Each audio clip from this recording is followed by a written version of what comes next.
మీరిద్దరూ ప్రేమించుకున్న సంగతి భైరవి మాకు చెప్పింది. చూడు బాబు, ప్రేమించుకోవడానికి మీరిద్దరు చాలు. కానీ పెళ్లి జరగాలంటే 2 కుటుంబాలు కావాలి. మీ ఇల్లు ఎక్కడో చెబితే మేము పెద్దవాళ్లతో మాట్లాడతాను. ఒక ఇంట్లో ఉండవలసిన కర్మ ఆయనకి లేదు సార్. ఆయనకంటూ ఒక 5 స్టార్ హోటలే ఉంది. మేమందరూ అక్కడే ఉంటాం. మా బాస్కి ఆఫీస్ అని ఇల్లైనా ఆ 5 స్టార్ హోటలే. ఓ ఏటా భయపరా, అయ్యగారికి ఇల్లు కూడా లేదన్నమాట. పెళ్లి సంబంధాన్ని ఊపుకుంటూ వచ్చేసాడు. బాస్ రే, ఇల్లుదే ఉంది సార్. పెళ్లి కాలేదు కాబట్టి ఇన్ని రోజులు ఆగాను. కలకటాలో మీకు ఏ ఏరియాలో కావాలో చెప్పండి. రేపు మార్నింగ్ కల్లా విత్ రిజిస్ట్రేషన్ రెడీ చేసి పెడతాను. ఇల్లంటే ఇటుకలతో కట్టేది కాదు బాబు, మనుషులతో ఉండేది. డబ్బుంటే ధనవంతుడు అవుతావు, అదే కుటుంబం ఉంటే బలవంతుడు అవుతావు. ఈ రోజుల్లో ఎవరు సార్ కలిసి ఉంటున్నారు కుటుంబంగా? పెళ్ళి అవ్వగానే ఎవరికోవాలి సపరేట్ అయిపోతుంటే తప్పు. బంగారు కంచం ఉన్నా కడుపు నిండా తినలేని వాళ్ళు, పట్టు పరుపులున్నా కంటి నిండా నిద్ర పట్టని వాళ్ళు చాలామంది ఉంటారు. ఎందుకో తెలుసా? వాళ్ళ గెలుపుని సెలబ్రేట్ చేసుకునేందుకు, వాళ్ళ బాధని ఓదార్చేందుకు కుటుంబం లేక. సో కుటుంబం లేనప్పుడు నీకు ఎన్ని కోట్లున్నా నువ్వు పేదవాడివే. ఎంతమంది పనివాళ్ళు నీ చుట్టూ ఉన్నా నువ్వు ఒక అనాథవే. మా అమ్మాయిని నీలాంటి ఒక అనాథకి ఇవ్వడం మాకిష్టం లేదు.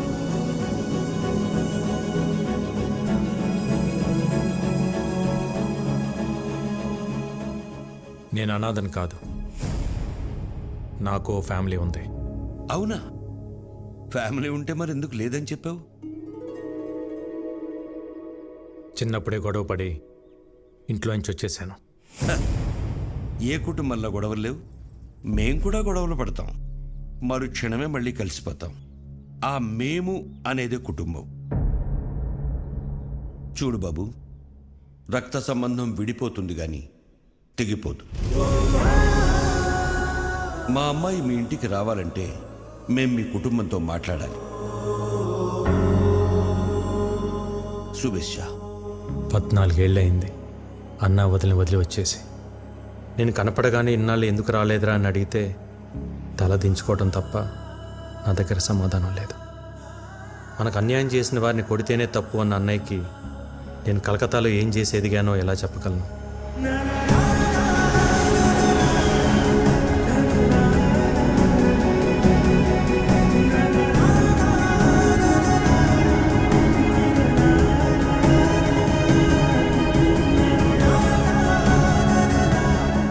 కొడుకు తప్పు చేసినా అమ్మా నాన్నలు క్షమిస్తారన్న నమ్మకంతో వెళ్తున్నా.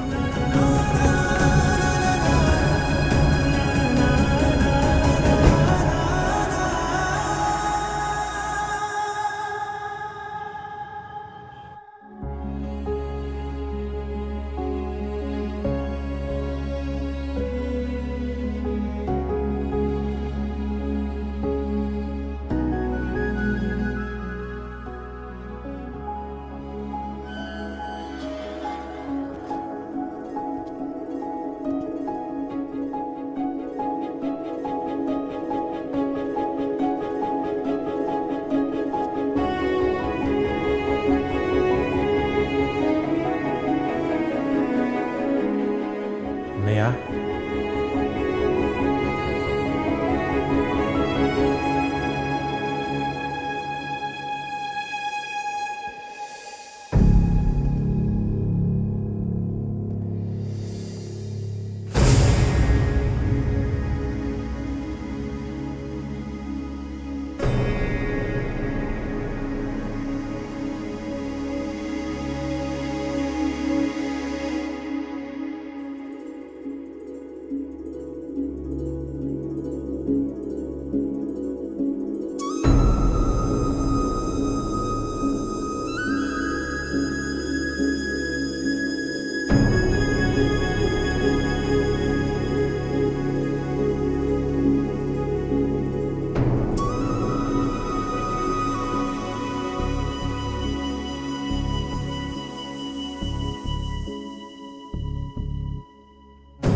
14 ఏళ్ల తర్వాత నా ప్రాణం తిరిగి వచ్చినట్టుంది. నీకోసం ఆ భగవంతుని కోరుకోని రోజు లేదురా. అమ్మా జనని, ఏంటమ్మా చూస్తున్నావు? బాబాయ్ అమ్మా. నేను నిన్న ఫోటోలో చూసా బాబాయ్, కానీ ఇప్పుడు నువ్వు చాలా మారిపోయావు. నువ్వు మాత్రం చిన్నప్పుడు ఎలా ఉన్నావు అలాగే ఉన్నావురా. ఏంటే భూవి, నీ విక్కీ వస్తే అలా ఉండిపోయావు? వస్తే హారతి పట్టాలా, దిష్టి తీయాలా? భూవి, అనే నేను మాట్లాడుతూ ఉండు. బాగున్నావు వదినా? ఈ పిలుపు విని 14 ఏళ్ళయింది. ఇన్నేళ్ళు ఈ కళ్ళు నీ గురించి ఎదురు చూడని రోజు లేదు. ప్రతిరోజు ఈ చేతులతో నీకిష్టమైన వంటలు వండేదాన్ని. ఒక్కరోజైనా తినడానికి వచ్చావా? అదే నేను మీ అమ్మాయి ఉంటే ఇలా వదిలేసి వెళ్ళిపోయి ఉండేవాడివా? అసలు ఇన్నేళ్లలో ఒక్కరోజైనా ఫోన్ చేశావా? నీకంటూ ఓ కుటుంబం ఉందని మర్చిపోయావా? లేక మేమంతా చచ్చిపోయామనుకున్నావా? ఏంది బొమ్మమ్మా, నిన్నటి దాకా సిన్నోడు రాలేదని పూజలు చేసుండ్లా, వచ్చి నాకు తిడుతుండావు. పర్లేదు అన్నవి బాబాయ్. అమ్మ అయితే 4 కొట్టి మాట్లాడేది. మా వద్దని కాబట్టి ఒక్క మాటతో వదిలేసింది. ఎందుకు వదిలేసి వెళ్ళిపోయావు? చిన్న వయసులో తెలియలేదు వదిన. అనుకున్నది సాధిస్తే అన్నీ దొరుకుతాయనుకున్నాను, కానీ తెలియకుండానే సంవత్సరాలు గడిచిపోయాయి. ఇంకెప్పుడు బాధపడతాను. బాబాయ్, విక్కీని పైకి తీసుకెళ్ళి రూమ్ చూపించు. సిన్నోడా, పెద్దోడు నీకోసం కట్టించిన గది. రోజుకో పాలు ఇక్కడ రావాలా, నేను తలుచుకోవాలా? సిన్నోడా, ఇన్ని సంవత్సరాల తర్వాత పెద్దోడు మొహంలో అంత సంతోషాన్ని చూస్తున్నాను. ఆ సంతోషం అట్టానే ఉండాలా. అక్కడి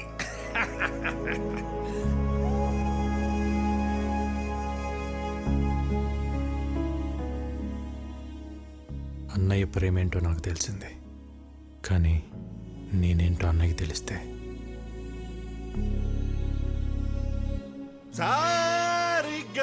బదని సారి సంస్కృతం సరిదప అబ్బా మగరిస నయను మస సృజన గస గసరి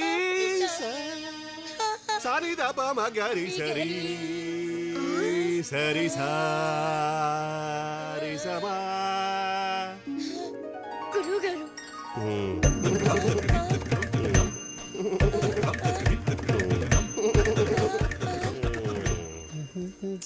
ఏంటండి పొద్దునే మొదలెట్టేశారా? నేను బండ మీద అవుతున్నాను. పొద్దున్న లేవగా నువ్వు వేసుకుంటా ముద్దల మేకప్. ఏమండి సావిత్రి గారు, మా పిల్లలు బాగా పాడుతున్నారా? పెట్టే పేలుతుంటే టపాసుల్లాగా. అప్పుడు ఏమిటా ఉచ్చారణ? పేలులు పకోడీలు కాదయ్యా. దీన్ని ఎంఎస్ సుబ్బలక్ష్మి చేస్తే, వీని ఎంజే మైకేల్ జాక్సన్ చేస్తే. ఇవన్నీ కాదు, ముందు వీళ్ళని ఫీజు అడగమంటారా? షటప్. ట్యూషన్ పెట్టుకోవడానికి వాళ్ళ ఇంట్లో మనకు చోటు ఇచ్చారా? ఇంకా ఫీజు ఏమిటి? వీళ్ళిద్దరికి ఫ్రీ అమ్మా. థ్యాంక్స్. సారీదాపా మగరి సరి సారీదాపా మగరి. ఎవరన్నా పోయారా? ఆ ఏడుపేంటి? నా సంగీతం ఏడుపా? ఏం మాట్లాడుతున్నారండి? సిన్నోడా, మన పిల్లలకి సంగీతం నేర్పే మాటారు. పేరు సావిత్రి. సావిత్ర? ఇదేం పేరు? ఏ వెంకటేష్ లక్ష్మి అని పెట్టుకోలేదా? అల్లు అర్జున్ పుష్ప అని పెట్టుకోలేదా? అది పేరు కాదండి, ఫైరు. వీడోడు మా గురువు గారు స్క్రీన్ ప్రెజెంటేషన్ కోసం చాలా పేర్లు ట్రై చేశారు. మగవాళ్ళ పేరు అచ్చిరాక ఆడవాళ్ళ పేరు పెట్టుకున్నారు సావిత్రి అని. సూట్ అవ్వక లేకపోతే సెట్ అవ్వక? అది మా గురువు గారు పర్సనల్. అబ్బో. అర్లేదు లేరా. ఇంతకీ మీరెవరు? మన రాజారాం గారు లేరు, ఆయన తమ్ముడు గారు. పేరు ఇక్కీ బాబు. కలకత్తా నుంచి వచ్చారు. మీరు మాట్లాడుతూ ఉండండి, చూసి పంపిస్తా. బాబాయ్ 2 క్లాసులు వద్దు, 1.5 చాలు, ఎందుకంటే ఇక్కడ హాఫే. ఇంతకీ మీకు మ్యూజిక్ ఇంట్రెస్ట్ ఉందా? లేదు. ఏంటి సావిత్రి, తనకి ఇంట్రెస్ట్ లేకపోయినా తన పైన నీకు చాలా ఇంట్రెస్ట్ ఉన్నట్టుంది. లైక్ చేసావా?